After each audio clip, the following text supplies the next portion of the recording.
Yeah, so here we are in the A400M. I haven't forgotten about the Beluga, by the way. We'll jump back to the Beluga after this. Will be the final thing. I just wanted to kind of get into the A400M because it's a pretty cool aeroplane. Now you can see really different style flight deck. We've looked at two that look fairly similar, but this really is something, I mean, it's totally different. First of all, it's a different color. I've never seen an Airbus that's this color. This is the Airbus Military. And also you can see that it's got these modern style display units that are similar to a modern generation family aircraft. So let me start it up. So when I put the external power on, look at the green.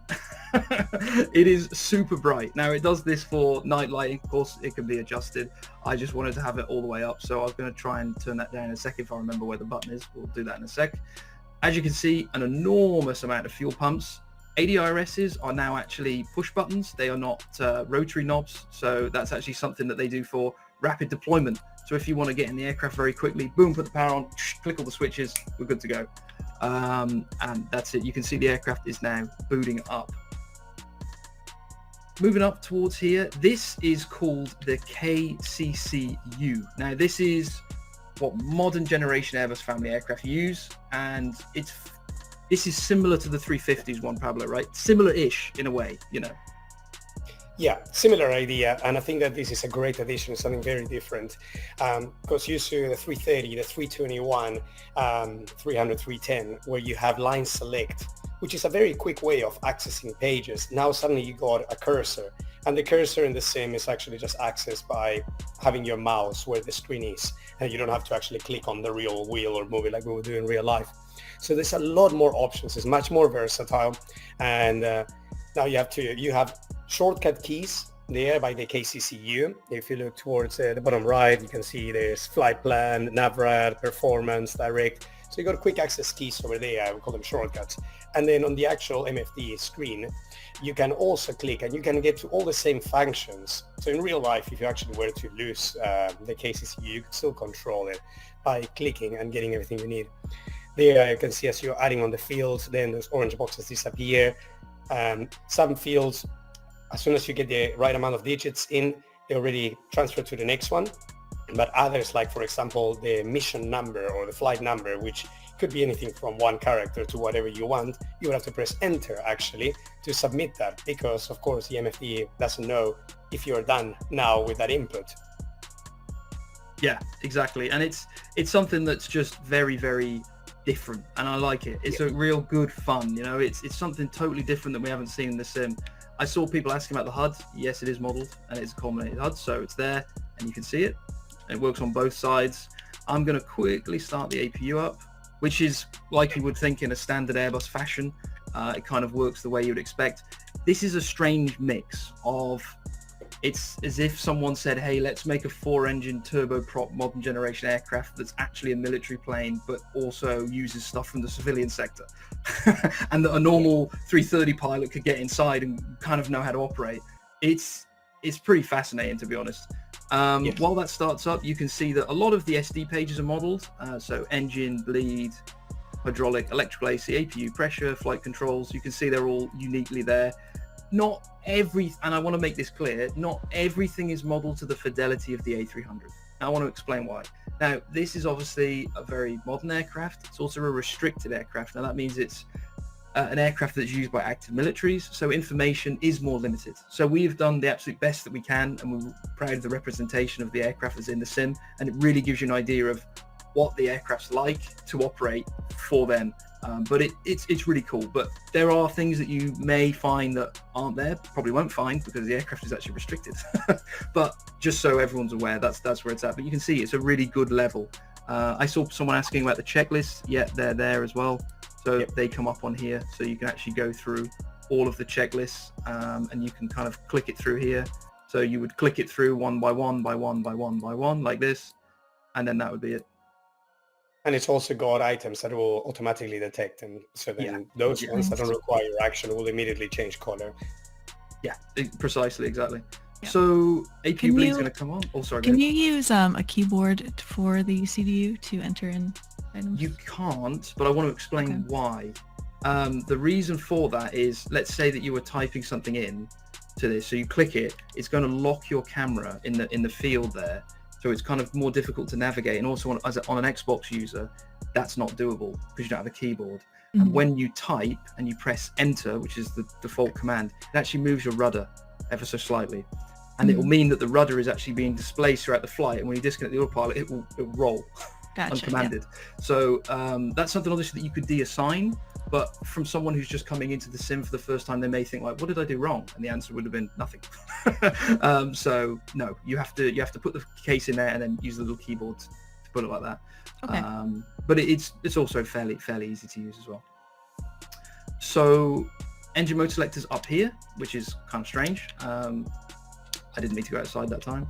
So now if we move down, you start the engines by moving the selector to the middle, right? So we're going to move it we're going to click it and move it one to the middle. This is to the feathered position. Done it again with my thrust levers. The aircraft's moaning at me. It's okay. Me and Pablo will mute for your engine startup and we'll get the sound going.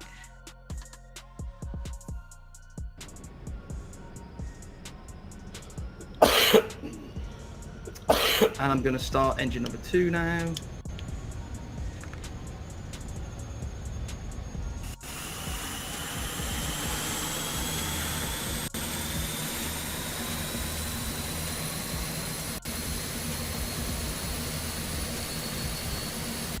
And I just want to explain to people, there will be a completely change of sound, which we'll listen to in a second.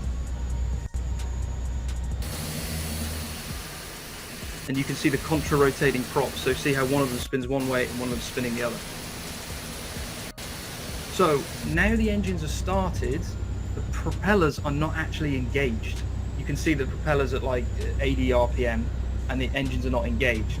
I'm just waiting for the final engines to start, which it did now. And now we can move the props on and you'll hear the noise, so I'll be quiet.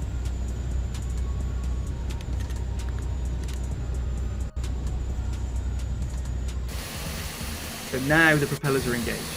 So you can actually hear the props moving because they're engaged fully.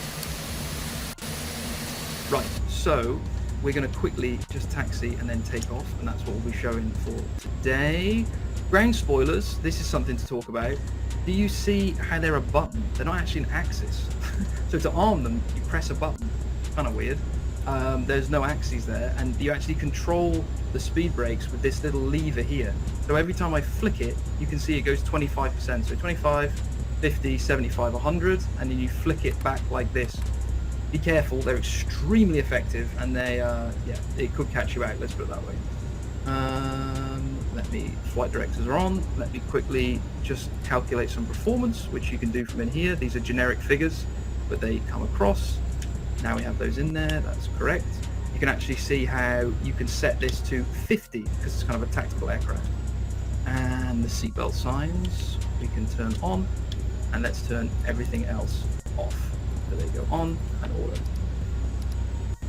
Right, let's go. Parking brake, flaps can come out. There's actually one extra setting of power. Oh, sorry, go ahead, Pablo. I disconnect the external power. That's twice in a row. No good. And the chocks. That would help, right? Both of those things will aid our movement forward. And another thing that I just to quickly add, when it comes to the spoilers, actually you can also assign an axis. So personally, I had it on an axis, and it works well as well. So if people are wondering if you have to assign switches for that or how does that work, an axis will also control it as you would with any other airliner. Yeah, no, exactly. And you can start to see here that we have a percentage gauge. Now, this is something that Pablo will be familiar with on the 350. Not quite the same here because it's called power percent, but it's could you talk about that for a second actually, because it's fairly similar to the 350 in terms of its way it works. Yes, exactly. It's a bit of a shift when we always used to, when it comes to 330, 320 or classic aircraft, always a matter of controlling engine power by N1, EPR, or even when it comes to Russian aircraft, N2. Now we actually transitioning when it comes to the 350 and the A400 as a percentage. So in 350 is thrust percent, here is power percent, and it's just an output as a percentage, and it has got nothing to do with the actual rotation of a shaft. It's just how much power or thrust can I get from this engine right now. Yeah, exactly. It's a different concept, and this is power percent, and on the 350 it's thrust percent, which is fairly similar, you know. So just before we take off, I just want to say where we're at. We're at Seville. Now this is where they actually build the A400Ms. So this is the delivery factory, and we're just going to cut the corner here a little bit, and we're going to do a tactical takeoff. So there is no D-rates, there is no flex temperatures. We're in a military plane, you know, we're going to go full power, and that's all they have available to them, really. So you just move the thrust levers, or I keep calling them thrust levers, technically not, they're power levers. You move them all the way forward, and it will then go up to 96% power percent, which you can see on the top right there, and that's what will cause it to accelerate. You can see my RPM for the propellers are at 655. That's what they are on the ground. They'll go up to about 840, something like that, 840, 850. When we get into the air, that's the sort of full power setting. And you can take off with the configurations of 1, 2, 3. And so 4 is a new setting for Airbus, and full for landing only. So it's 1, 2, 3 for takeoff, 4 and full for landing. So they're the only ones. So here we go. There's so much to talk about this aircraft. I could honestly have done an hour and a half just on this thing. It's fascinating. So I'm going to go line up, and then we will take out of here. If you've ever seen these aircraft at air shows, they're pretty sporty. They're not crazy, but you'll notice that the roll performance is very, very high compared to especially compared to the 330. So here we go.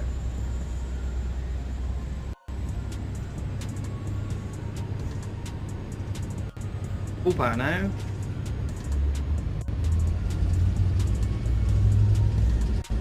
So Mantoga SRS runway, as you with any other Airbus, you can see it going a little bit above 96, 97% power, speed increasing very rapidly, 100 knots already, V1 rotate already, off we go, positive climb, gear up, and we pitch all the way up to 20 degrees, no problems at all, and we're going to move up to flaps 1. Now, here's something cool, look at the roll rate, much higher than the other Airbus aircraft, and this is at flap 1. If I push the nose all the way down, so I'm going to push the nose down, I'm going to start to accelerate, accelerate, put the flaps up, so now we're clean. I'm going to keep a little bit more speed in, let's get you up to about 220, 230 knots. And I'm going to bring the power back to MCL, maximum climb limit, so you get power MCL, see, not thrust MCL. And now I'm going to roll. Look at that roll rate, much faster. I think Pablo would agree as well.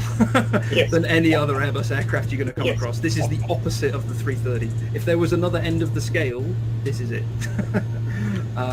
Yeah, so just going to quickly, not going to come back and land, we're just going to leave it there, but I just want to leave some final thoughts on the A400M.